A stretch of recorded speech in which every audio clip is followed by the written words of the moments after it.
বিশ্ব সম্প্রদায়ের উদ্বেগ উপেক্ষা করে গাজা উপত্যকার রাফায় হামলা করলে ইসরায়েলে অস্ত্র সরবরাহ বন্ধে এবার প্রকাশ্যে হুঁশিয়ারি দিয়েছেন মার্কিন প্রেসিডেন্ট জো বাইডেন। মার্কিন সংবাদ মাধ্যম সিএনএনকে দেয়া এক সাক্ষাৎকারে তিনি কথা বলেন। বাইডেন বলেন, ইসরায়েল রাফায় হামলা চালালে ইসরায়েলকে অস্ত্র সরবরাহ বন্ধ করবে যুক্তরাষ্ট্র। তবে ইসরায়েলের নিরাপত্তার বিষয়টি নিশ্চিত করারও কাজ তিনি চালিয়ে যাবেন বলে জানান। জাতিসংঘ ও মার্কিন কর্মকর্তারা সতর্ক করেছেন, এই শহরে বড় ধরনের কোনো অভিযান চালানো হলে তা ব্যাপক বেসামরিক হতাহতের কারণ হতে পারে। তবে রাফায় ইসরায়েলের অভিযান অব্যাহত থাকবে বলে জানিয়েছেন ইসরায়েলি প্রধানমন্ত্রী বেনিয়ামিন নেতানিয়াহু। কেবল ঢাকা নয়, প্রতিবাদ হচ্ছে বিশ্বজুড়েই। তবে নতুন আলোচনাটা তৈরি হয়েছে জো বাইডেনের বক্তব্য ঘিরে। প্রথমবারের মতো সরাসরি এক ইন্টারভিউয়ে তিনি কড়া কথা। ওয়ালটন ফ্রিজ কিনে অনেকের মতো আপনিও হয়ে যেতে পারেন মিলেনিয়াল, সেরা পণ্যের সেরা অফার কথা বলেছেন ইসরায়েলের উদ্দেশ্যে। আরেকটু বিস্তারিত আলাপে যেতে চাই এ নিয়ে। যুক্ত আছেন সাবেক পররাষ্ট্র সচিব ও আন্তর্জাতিক সম্পর্ক বিশ্লেষক মোহাম্মদ তৌহিদ হোসেন। আপনাকে স্বাগত জানাচ্ছি একাত্তরে। বিশ্ব সম্প্রদায়ের উদ্বেগ উপেক্ষা করে রাফায় হামলা করলে ইসরায়েলে অস্ত্র সরবরাহ বন্ধ করার ব্যাপারে হুঁশিয়ারি দিয়েছেন প্রকাশ্যেই মার্কিন প্রেসিডেন্ট। ঠিক কোন ধরনের বাস্তবতায় এই প্রকাশ্য যে বক্তব্য তিনি দিলেন, আপনার কি মনে হয়? ধন্যবাদ। আসলে কিন্তু এক ধরনের তো ইতিমধ্যে বন্ধ করা হয়েছে, কারণ একটা চালান যেটা যাওয়ার কথা ছিল সেটা ইতিমধ্যে স্থগিত করা হয়েছে এবং মার্কিন যুক্তরাষ্ট্রের প্রেসিডেন্ট বলছেন স্পষ্টভাবেই যে যদি রাফায় আক্রমণ করা হয় তাহলে তিনি এটা বন্ধ করে দিতে পারেন, ইসরায়েলকে অস্ত্র সরবরাহ বন্ধ করে দিতে পারেন। একটি বিষয় কি, আসলে ব্যক্তি হিসাবে আমি মনে করি যে একজন ক্ষমতাশালী ব্যক্তি হিসাবে আসলে বেনিয়ামিন নেতানিয়াহু প্রায় অতুলনীয় পৃথিবীতে। উনি যা ইচ্ছা তাই সিদ্ধান্ত নিতে পারেন, যা ইচ্ছা তাই করতে পারেন এবং সেটাকে সমর্থন করার মানুষের সাধারণত অভাব হয়। তবে এখানে মার্কিন যুক্তরাষ্ট্রের সাথে যে ইসরায়েলের সম্পর্ক সামরিক এবং বাণিজ্যিক এবং অন্যান্য সব দিক দিয়ে সেটা খুবই গুরুত্বপূর্ণ ইসরায়েলের জন্য। এখন দেখার বিষয় হচ্ছে যে কতটুকু এটাকে হিট করবে ইসরায়েল, যে এটা কতটুকু বিবেচনায় নেবে।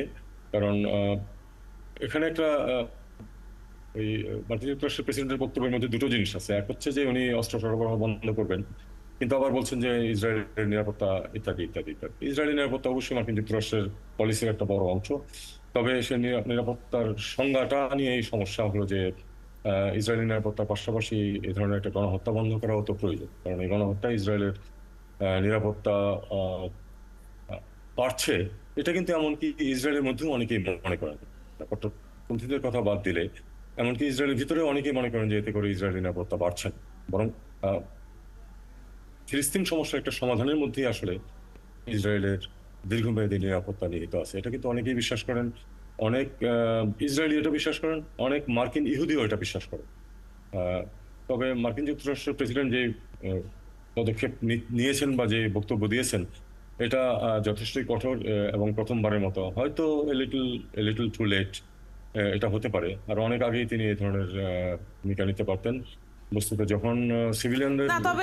তবে আইসিজে নেতানিয়াহুর বিরুদ্ধে গ্রেপ্তারি পরোয়ানা জারি করাতে নানান উদ্যোগ নিচ্ছে, যেমনটি আমরা খবরে জানছিলাম, এবং এক্ষেত্রে ইসরায়েল যুক্তরাষ্ট্রের সহায়তা প্রত্যাশী। তো যুক্তরাষ্ট্রের নিজের বিতর্কিত হেগ আক্রমণ আইনও তো আছে।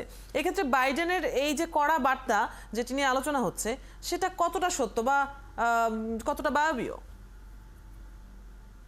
এটা পুরোপুরি বায়বীয় নয়, কিন্তু আসলে যে একেবারেই সব সম্পর্ক শেষ করে দেবেন উনি ইসরায়েলের সাথে, এটা সম্ভব না। কারণ আমরা জানি যে মার্কিন যুক্তরাষ্ট্রের ইহুদি লবি কতটুকু তাকে অ্যালাউ করবে তিনি ততটুকুই করতে পারবেন। ইহুদি লবিকে অসন্তুষ্ট করে মার্কিন যুক্তরাষ্ট্রে কেউ কোনোদিন নির্বাচনে জিততে পারবে না। কাজেই সেটাকে উনি অবশ্যই বিবেচনা রাখবেন। আমাদের দেখতে হবে যে আগামী দিনগুলোতে ঘটনা কোন দিকে গড়ায়, এবং আগামী দিনগুলোতে মানে একেবারেই আগামী 2, 4, 5, 10 দিনের মধ্যে। কারণ যদি রাফাতে আক্রমণ সার্বিক আক্রমণ করে ইসরায়েল, তবে সেটার ফলাফল হবে অত্যন্ত ভয়ঙ্কর। কারণ অনেক অনেক সিভিলিয়ান মারা যাবে সেখানে। যেমন উদাহরণ আমরা ইতিমধ্যেই দেখেছি, 34,000-এর বেশি সিভিলিয়ান ইতিমধ্যে মারা গেছে ইসরায়েলি আক্রমণে। তারপরেও কিন্তু ইসরায়েলের উপর তেমন বড় কোনো প্রেশার আসেনি সত্যিকার অর্থে। আমরা দেখছি যে বিশ্ব জুড়ে ইসরায়েলের বিরুদ্ধে বা যদি বলি ফিলিস্তিনের পক্ষে জনমত তৈরি হচ্ছে, গণ আন্দোলন তৈরি হচ্ছে। আমাদের রাজধানী ঢাকাতেও সেটার প্রতি সংহতি জানিয়ে আজকেই সমাবেশ হচ্ছে, নিশ্চয়ই আপনি জানেন। তো এই ধরনের জনমত তো তৈরি হচ্ছে, কিন্তু আমরা যদি দেখি যে কৌশলগত দিক থেকে শক্তিশালী যে মুসলিম দেশগুলো, তাদের কি আসলে খুব একটা চাপ প্রয়োগ করতে আমরা দেখেছি? আমরা দেখিনি কারণ আপনি আরো স্পষ্টভাবে বলতে গেলে বলতে হবে যে গুরুত্বপূর্ণ আরব দেশগুলো, ফিলিস্তিনিরা আরব, এবং তাদের প্রথম প্রত্যাশা স্বাভাবিক হওয়া উচিত যে তাদের আরব ভাই যারা আছে তারা সমর্থন করবে তাদেরকে। কতটুকু সমর্থন তারা ভিতরে ভিতরে করছে আমি জানি না, আর আমরা কেউই জানি না। কিন্তু বিষয় হচ্ছে যে এই দেশগুলোতে আসলে যে সরকারগুলো আছে তারা যতটা না তাদের জনসাধারণের সম্মতির উপর নির্ভর করে, তার থেকে অনেক বেশি নির্ভর করে আসলে মার্কিন যুক্তরাষ্ট্র এবং বাই এক্সটেনশন ইসরায়েলের সমর্থনের উপর। তারা তো অনেকেই ইসরায়েলের সাথে সুসম্পর্ক প্রতিষ্ঠা করেছে, কাজে তারা সত্যিকার অর্থে কোনো ভূমিকাই নিচ্ছে না। খানিকটা ধরুন মধ্যস্থতার চেষ্টা করছে কাতার এবং ইজিপ্ট, কিন্তু তারাও কিন্তু সরাসরি বড় কোনো ভূমিকা নিচ্ছে না বলে মনে হচ্ছে। আমি মনে করি না যে আরব দেশগুলো এই এই দেশ যেরকম নেতৃত্ব সেখানে আছে তারা বড় কোনো ভূমিকা নিয়ে এগিয়ে যাবে, কারণ তারা ইসরায়েলের সাথে সুসম্পর্ক বজায় রাখা তাদের গোষ্ঠীর সাথে যেন খুব গুরুত্বপূর্ণ। অনেক ধন্যবাদ। আপনার পর্যালোচনা আমরা জানছিলাম এবং যেমনটি বলছিলাম যে আমাদের রাজধানী ঢাকাতেও চলছে সংহতি এবং এই আন্দোলনের অংশ হিসেবে